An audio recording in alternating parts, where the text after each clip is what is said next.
we've done similar triangles, now we're going to do similar polygons. So I don't have that on here, but I should probably tell you what a polygon is, shouldn't I? A polygon is a two-dimensional shape. So in other words, it's flat, right? It is made up of straight lines. I'm sorry, this thing's kind of glitchy right now. Straight lines.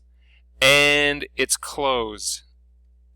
So let's see, what are some things that are not polygons? How about this? That is not a polygon because that's not a straight line there. It's a nice curve. It's a cool looking shape, but it's not straight line. And here's something else that is not a polygon. Straight line, straight line, straight line, straight line. And then that's it. That's open. So that doesn't work either. If I was to cross, oh, this thing's so glitchy, but if I was to cross it, forget it. But if I was to close it, they would now become a polygon. Alright, so we're going to talk about similar polygons today. And definitely it's similar, to similar triangles. So you should be good with this.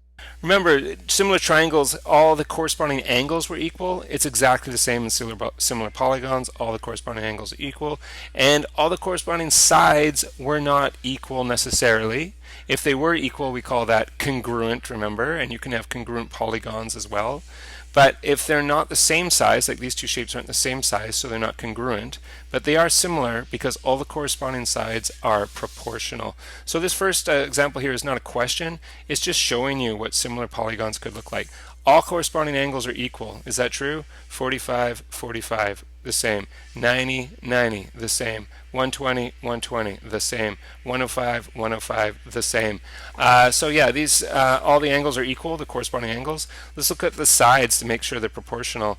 I don't know, let's look at this side, and its corresponding side is here. What do you have to multiply 15 by to get 150? You have to multiply by 10. Is that the same for all the sides? Well, let's try it. What's 11 times 10? 110. That worked. What's 8 times 10? 80. That worked. And what's 4 times 10? 40. That worked. So all the sides are proportional.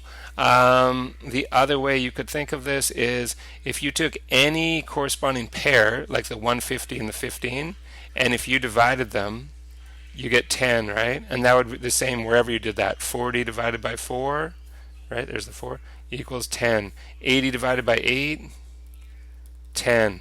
110 divided by 11, 11 equals 10.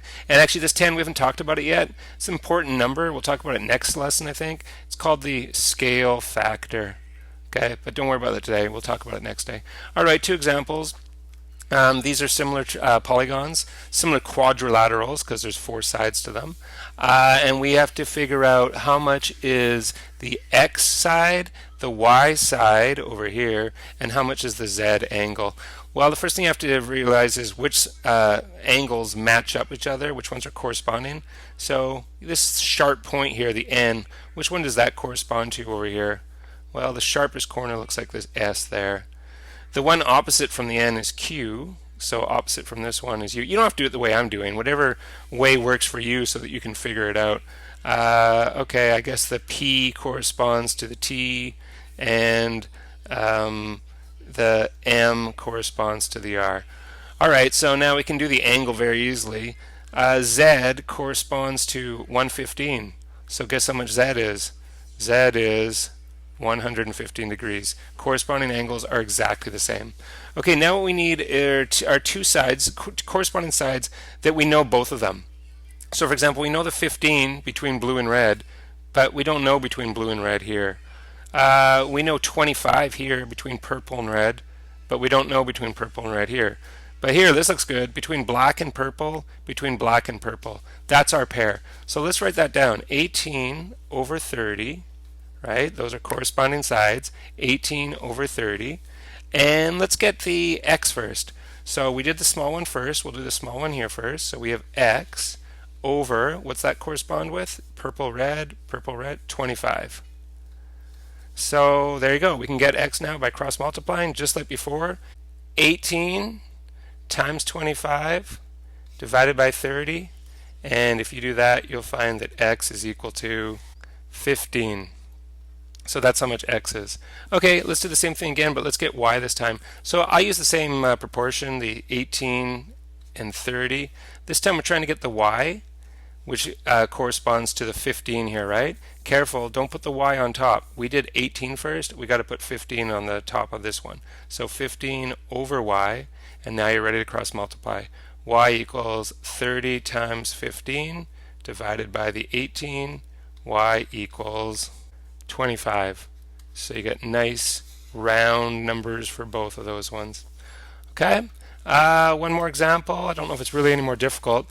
5 sides this time. You know what a 5-sided polygon's called? It's a pentagon. I know some of you are saying that's not what a pentagon usually looks like. A pentagon usually looks like this, right? That's a regular pentagon when all the sides are the same as each other and all the angles are the same as each other. These are not regular pentagons, but they're still pentagons. So I know some of you probably don't need to do this, but I do. I'm not so good at it. So what does this angle correspond to? That corresponds to this. You see how we have 2 tick marks here and 2 tick marks there? That means that these 2 sides are equal to each other. So if this one's 15 from here to here, this also has to be 15. And similarly here, if we have a single tick mark and a single tick mark, then these 2 are the same as each other. So if this is 10, this is also 10. So something else I could look at is A is between the 2 sides that are equal to each other. So Q is also between the 2 sides that are equal to each other there. So I know those have to go together. All right, this side B is between red and blue. So that must be here. It's between red and blue. All right, what else? Green, I'll do this. This E is after the red. If I go purple, red, green, purple, red, green, so that one has to go there. And do I have any more colors? Here's yellow. I know while some of you are watching this, you're like, give me a break, Mr. Watch. Do you really need to put down all these colors? Believe it or not, I'm not so good at matching up my corresponding sides when things are twisted like this, so I really do find that this helps me. Okay, so now you could fill in some angles. Are you able to tell me how much angle E is? You should, because if you look over at its corresponding angle, which is 113, it has to be exactly the same. So this is 113 degrees. This, by the way, you know what that means, right? This is 90 degrees. So we have all the angles here. Do we have them all here? 1, 2, 3, 4. No, we don't have the red one. Could we figure that out? Sure, it's the same as this red one. So it's 112 degrees. Okay, we've got all the angles. Which sides do we need to find still? I don't know if we can. I haven't looked at this question too carefully to tell the truth. We have 3 sides here, so we don't have X and we don't have Y. And we have 1 side missing here, Z. So we got to find 3 things. Okay, the first thing we need to do is find corresponding sides that are equal to each other. Well, how about the equal ones? We have 15s here and we have 10s here. Obviously, they correspond. So that could be our nice proportion there, our 15 over 10. Okay, 15 over 10, let's get the X first. 15 over 10 is equal to X over, that's between yellow and blue. Yellow and blue, 14. So to get X, it's 15 times 14 divided by 10.